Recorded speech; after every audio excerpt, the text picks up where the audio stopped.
linalagay namin yung cattle panel kasi kailangan ko ng trellis. Yan. Yan, dito din, maglalagay din kami dito ng dalawang. Ito na yung nailagay. Yan. Yan na siya.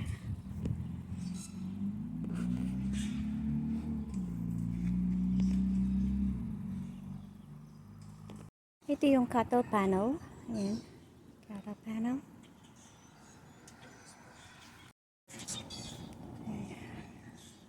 So, maglalagay kami dyan ng dalawa. Ayan, so in order to get this to the side here, we're going to fold this, take it over here, and then we will flip it up. See how that one's already up? I have to take it in this way because it's going to hit up here if I don't. And then I will set it down, and then I will roll it into position. Yan, tapos i-clip na niya. Yan. Yan, nilagay na namin yung dalawa. So, ito ay dalawang cattle panel.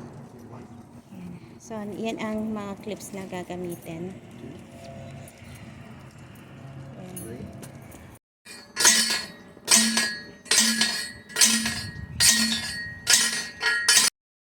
Yan na.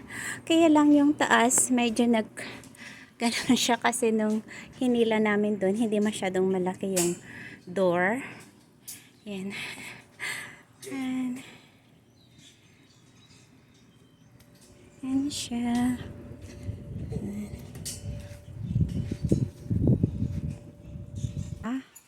Yan na. Medyo na gano'n kasi yung paano namin pinasok, kaya medyo ganyan yung taas. So, yung gitna lang ang lalagyan. Linalagay muna yung post. Dito nilagyan na namin yung yung post dito. Dahil sa gitna lang. Kasi meron kasing itong apple. So, hindi namin pwedeng malagyan lahat. So, sa gitna na lang.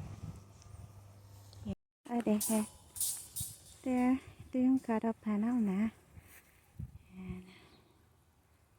So, ilalagay na. Ayan. Ayan. Ayan nyo siya. Ayan. So, in between lang kasi may apple doon. Ayan. In between lang dito. So,